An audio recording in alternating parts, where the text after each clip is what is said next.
What's the deal, everybody? It's your boy Shane G. We are back once again with another episode of Politics as Usual right here on the Ethos Media Network. Make sure you like, you share, and you subscribe for all the latest content. Bar exam on Monday mornings. OTI coming once again, starting up this Wednesday. We have season 2 dropping Wednesday morning, and then Politics as Usual on Saturday morning. So make sure you come rock with us.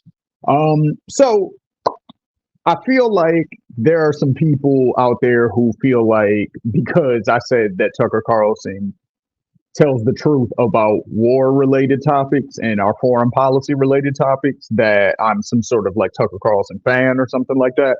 I tried to make it clear that there are things that I super disagree with him with and things that I agree with him with. Um, so I guess the whole purpose of this episode today, we're just going to break down some of the things that I am not cool with, and not necessarily things that I'm just not cool with, but things where he's like factually wrong. Because in my opinion, my opinion is based in fact. From number one, because when your opinion is typically based in emotion, and you argue from a place of emotion or feelings, or you know it's just not right or it should be, things of that nature. Like when you're coming from that angle, it's a lot harder to sway people. When you're using like a moral argument of why things should be a certain way, it's a lot harder to sway people, unfortunately. But that's just what I've, come across in my 30 plus years of being on the earth. It seems like factual information typically will change people's minds more so than just telling them, they're a bad person or they're wrong. If you're factually wrong, however, and you can be corrected, then it's a little different. It's more likely that you're willing to even if you don't admit it in the moment, you're a lot more likely to sit on it and eventually come to the conclusion like, okay, yeah, that person was right or whatever. So I say all that to say, let's get into some clips where Tucker Carlson says some things where not only from a moral argument it's wrong, but from a factual place he's also wrong. So the first clip we're going to look at is Tucker speaking about immigration. And before we play this clip, I do want to say that it's really funny also. And it leads into what I spoke about last week a little bit, where I said the reason why Tucker got fired is because he was telling the truth about war, about big pharma, about certain things that are no-nos. You know what I mean? You're not supposed to tell the truth about these things. And that's why he got fired ultimately. He says a lot of stuff that people feel like he should have been fired for that he wasn't fired for. And that's going to be some of the stuff that we actually go over in this clip. So I just wanted to point that out. This was controversial and all that stuff. But he wasn't fired for this. So the fact that people are, saying, oh, he got fired over racist text messages, not the case. He got fired because he was going against the establishment in ways that you're not supposed to. And those are the things that I agree with him on. And we'll get into that later. But let's get into this first clip where I disagree with him very strongly.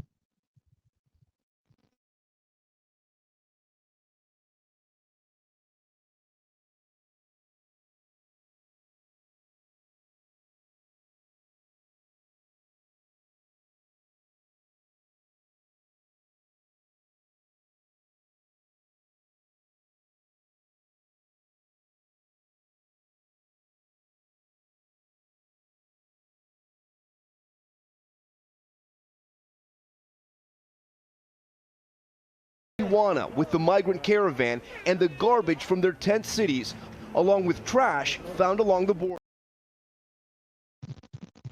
Okay. So the issue there, what he's saying factually, why it's wrong, is because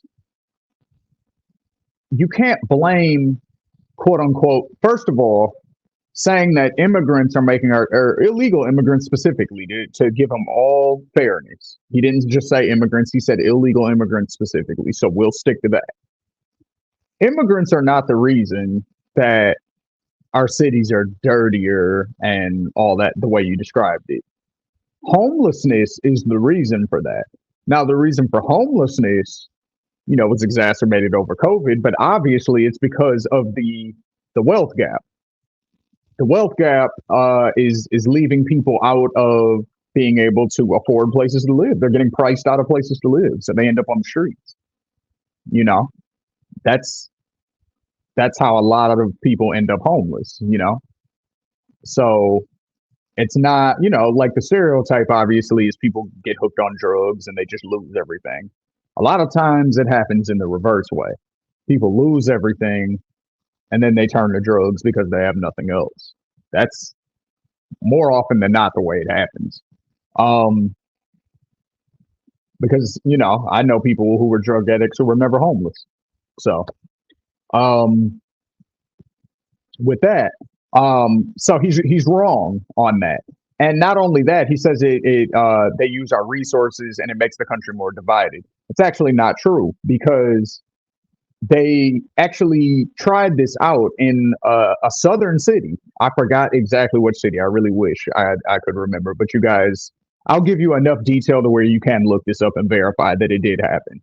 But there was a city down south where they essentially got rid of all the illegal immigrants. They gave them a certain date. They said everybody has to be gone, or you're at risk of basically us deporting you or whatever. Like we'll catch you, get you in jail, and then get you out of here. So they all left. Within a very short period of time, they reversed that law because it poorly impacted the economy on such a level that they were like, we actually need all of those people who are here. So what that shows you is that because they actually don't get to use our resources, you know what I mean? You have to have a social security number. So unless they either stole or purchased a social security number from somebody, which some of them do, some of them do, but not everybody has those type of connections to be able to do that. Most people don't. Most people don't have connections when they come over here. They're coming over here with just them and their family. They don't know, you know what I mean? Like, so it's not like they can use, like, how would they get the social security number? Like that's black market things. Like that doesn't happen a lot. So they're not able to use government resources. If anything, they try to stay off the radar because they don't want to get caught by the government and get deported back to their country. So they're not using resources like that, and they pay state and local taxes because they purchase things. So they're actually contributing to the economy. And of course, they work for a lot lower wages because, again, they stay off the radar that way. There's no paperwork involved. They get paid in cash. So if they're getting paid under the table, then obviously, and they're taking lower wages than minimum wage in a lot of cases, then they're staying under the radar for the most part. You know what I mean? It's really only until they commit an egregious crime when they get caught. Like, but for the most part, they're a part of society. So when that's the case, you can't blame them for the ills of society. You can't blame the lowest of the low. And I don't mean that as far as who they are as people. I mean that as far as wealth. The poorest of the poor is a better way to say it. I shouldn't say the lowest of the low, but the poorest of the poor. To blame them instead of blaming the people in charge is ridiculous. So that's where he's wrong factually. And then, of course, from a moral argument, just to say, like, illegal immigrants that come up here and dirty up our cities, like, that's just, at minimum, it's a very ignorant thing to say, but it's definitely, you know what I mean? You can tell why people would say it's racist. He's not talking about Canadians, you know what I'm saying? He's talking about Hispanic people. So obviously, there is a connotation of that. So there you go. Here's another thing I disagree with them strongly on. This is Tucker Carlson speaking about Black Lives Matter. Some bracing news we never expected to report. Black Lives Matter is now more popular than the President of the United States, and not slightly more popular than the President, much more popular. A survey this week by Rasmussen, a right-leaning pollster, found that 62% of likely voters now have a favorable opinion of Black Lives Matter. At the same time, Rasmussen found that Donald Trump's approval rating was 43%. That's almost 20 points lower. And by the way, Trump was not alone. Black Lives Matter is far more popular than Joe Biden is, too. It's more popular than America's religious institutions, all of them. It's more popular than the media, the Congress, and big business. Black Matters is more popular by double digits than both the Democratic and the Republican parties. It's almost as popular as the U.S. military. It's much more popular than the Pope. The numbers are astounding, but the polls are not the only measure of it. Here's a Black Lives Matter rally from over the weekend in New York. Look at that picture. That is an ocean of people.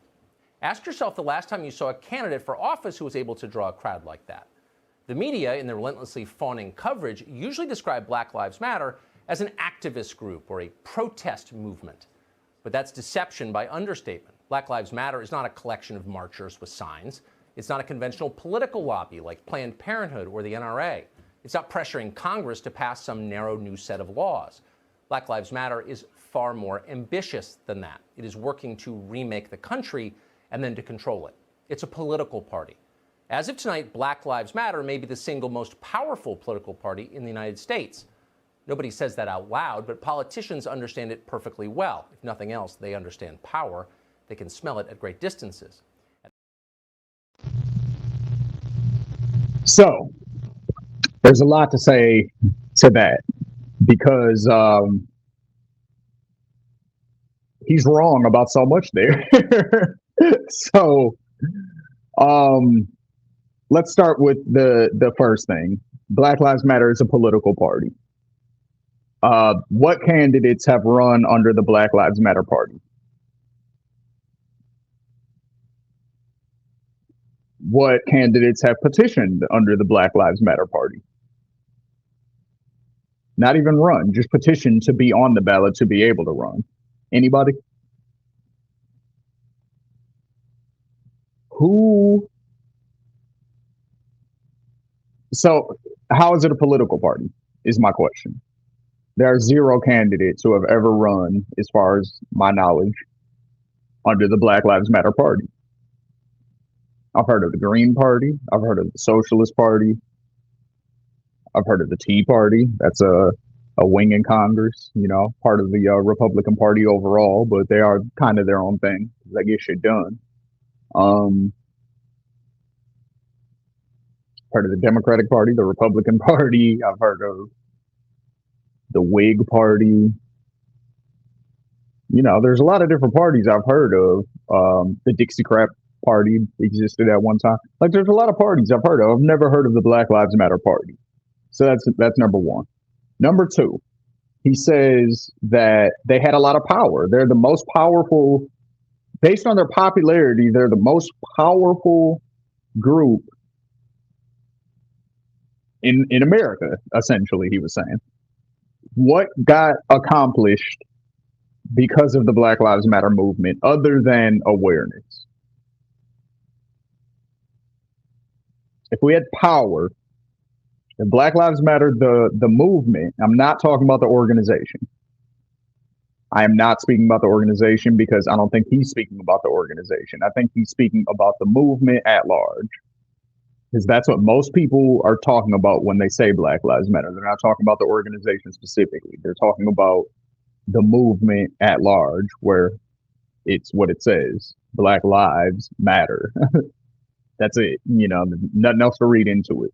So, no power. They're not a political party. So you're wrong on two counts there.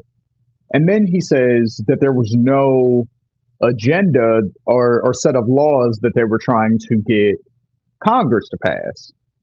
And that is also incorrect. I have the Campaign Zero list right here. The Campaign Zero list basically is their plan, is what they wanted to see happen. So, number one, the plan calls for ending broken windows policing, which aggressively polices minor crimes in an attempt to stop larger ones. So that's a pretty clear, you know, you can't walk around harassing people trying to see, you know, what's going, hey, what you got in your pockets? Let me check you. You know what I'm saying? Just to see if they're gonna do something. Like, you have to wait for crime to actually actually be about to happen or have happened. Using community oversight for misconduct rather than having police decide what consequences officers face. So there you go. You have a community board rather than having the police decide for themselves what the punishment is going to be, which is oftentimes just shipping that person to another department and keeping it hush, or firing them with retirement money and giving them their pension and all that bullshit. Like, no, let the community decide what happens when the police fuck up. Making standards for reporting police use of deadly force. So anytime the police use deadly force, they have to report it, to the community at large, essentially. Independently investigating and prosecuting police misconduct. So that means outside parties, again, that are not affiliated with that police department. Outside parties, third parties would be doing the investigations. Having the racial makeup of police departments reflect the communities they serve. So that's pretty easy. You find out the demographics of the area that you live in, and then the police percentages should make up those demographics. Requiring officers to wear body cameras. Easy. Providing more training for police officers. Easy. You add more time to it and you focus more on de-escalation rather than treating everybody like they're a potential enemy or a potential threat.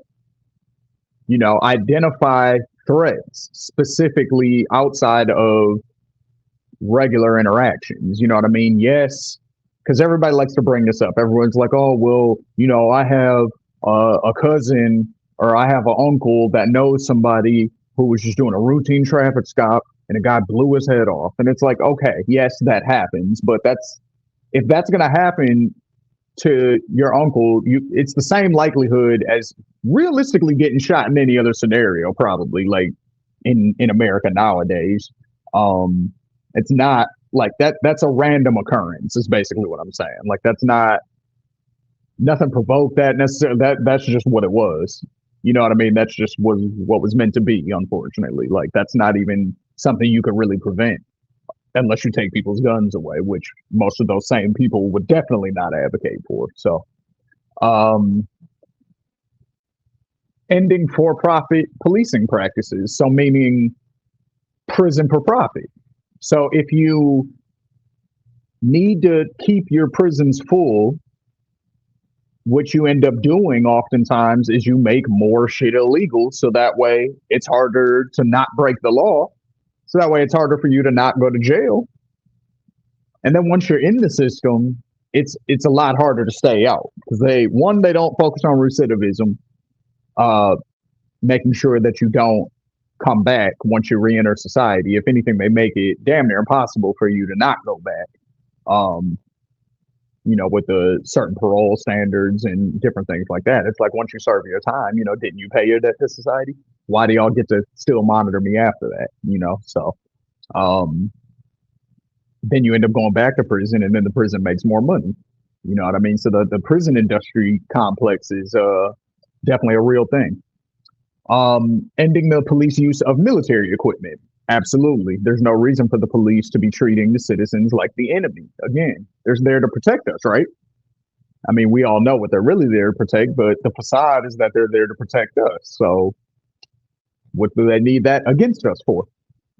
And then implementing police union contracts that hold officers accountable for misconduct. So that means they sign contracts that basically state, if they misuse their power on any level, then they got to step down, basically. So there are 10 things which I've just explained in detail that they want to see happen. Now, some of those things might have happened, and maybe that was because of Black Lives Matter. I still wouldn't argue that does not make them the most powerful group in America, or, whatever you were trying to claim. So anyway, many things I disagree with Tucker Carlson on. Like, I think he's extremely wrong on those things, and I demonstrated why I feel like he's wrong. Here's some of the times where I feel like he's correct. And I feel like it's getting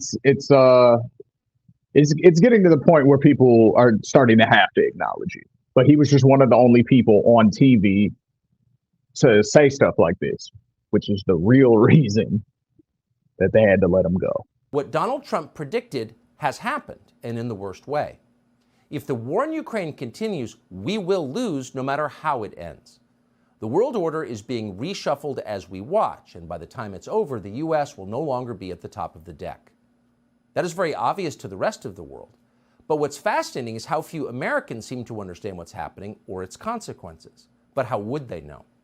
No one in American politics or media will tell them the truth. Since the first hours after the invasion, Americans have been fed a steady diet of increasingly absurd lies about Ukraine. Google and Facebook have joined with the Biden administration to censor any factual information that contradicts the official storyline. It's dystopian. Joe Biden's first remarks about the war gave no hint that we would be sending advanced weapons systems and American military advisors to Ukraine, then supporting the entire Ukrainian government and its pension system with hundreds of billions of U.S. tax dollars. No, Joe Biden mentioned only sanctions, which are free. Sanctions he suggested would be enough.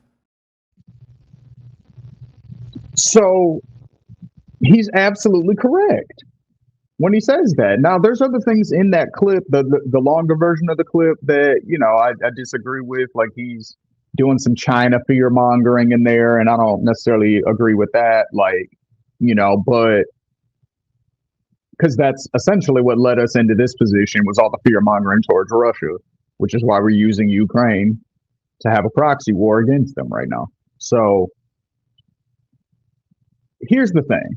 Now, again, going back to like his Black Lives Matter stuff and his immigration stuff, right? Why is he doing that?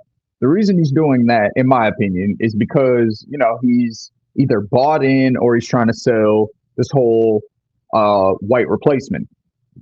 You know what I mean? And he's using words and he's describing things in a way to scare his white audience from being cool with immigrants and being cool with black people, or feeling like Black Lives Matter and we shouldn't be getting killed by police. You know what I'm saying? Like, that's why he's doing that stuff. But when he speaks about Ukraine, he's absolutely right. That's why everything is inflated right now. Like, it's costing us a lot of money, first of all, because we're sending so much money to Ukraine. Like you said, hundreds of billions of dollars that we're sending them, that we have sent them, up until this point. And so, and then the gas situation is also pretty much directly because of this, because Russia was supplying Europe with their gas, with a lot of their energy, I should say, with a lot of their oil and stuff like that. And then we most likely destroyed the pipeline that connected, Russia to Germany, I believe it was. Because everybody was blaming Russia for that, but why would they destroy their own pipeline when that was one of their large sources of income, right? Doesn't make sense.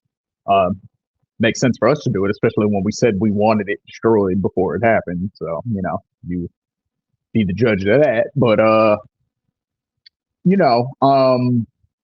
we started this whole thing.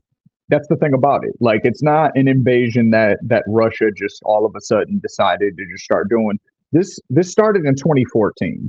So let's go over that. I have an article from the World Socialist website, and it reads, the background and implications of the 2014 far-right coup in Kyiv, which overthrew the pro-Russian president Viktor Yanukovych, is critical for understanding the current Ukraine-Russia war.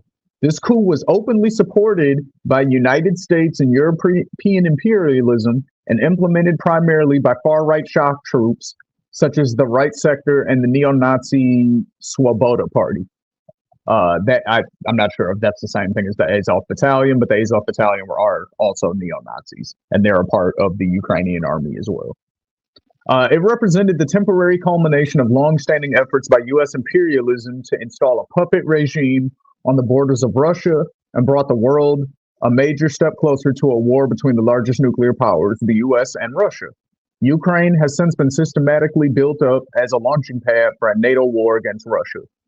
The regime change prompted the outbreak of an ongoing civil war in the east of Ukraine between Russian-backed separatists and the U.S.-backed Ukrainian army that has claimed the lives of tens of thousands and displaced millions. In the U.S., the coup was a catalyzer for forever more aggressive campaign for an ever more aggressive campaign against Russia and a significant shift to the right among layers of the upper middle class. U.S. imperialism and NATO have funded the Ukrainian state and far-right forces with billions of dollars.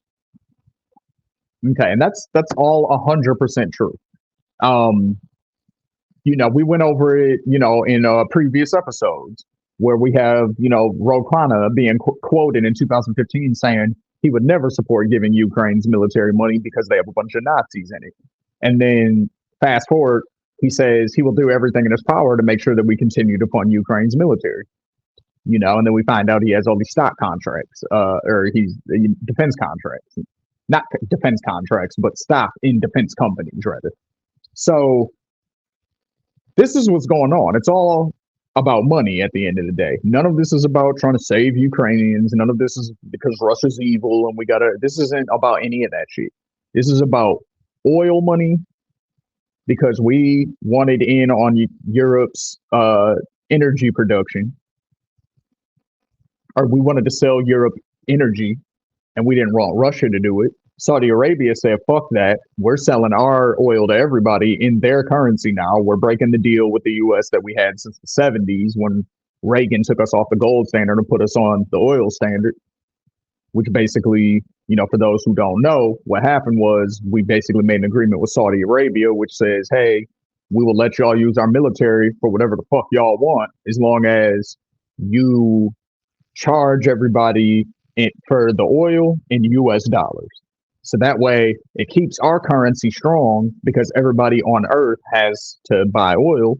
So they're going to buy it in US dollars. That way everybody's going to have US dollars on reserve. That's basically going to be the currency of the world. And that's why we've had the strongest economy on earth and all this shit for so long. But all that's starting to crumble. And he was calling it out. And they don't like that because it's anti-war, and war is how we make our money. So that's all I was saying. When he speaks on issues of war, he's correct. All that other shit, he can keep that. So, till next time, this is your boy Shane G.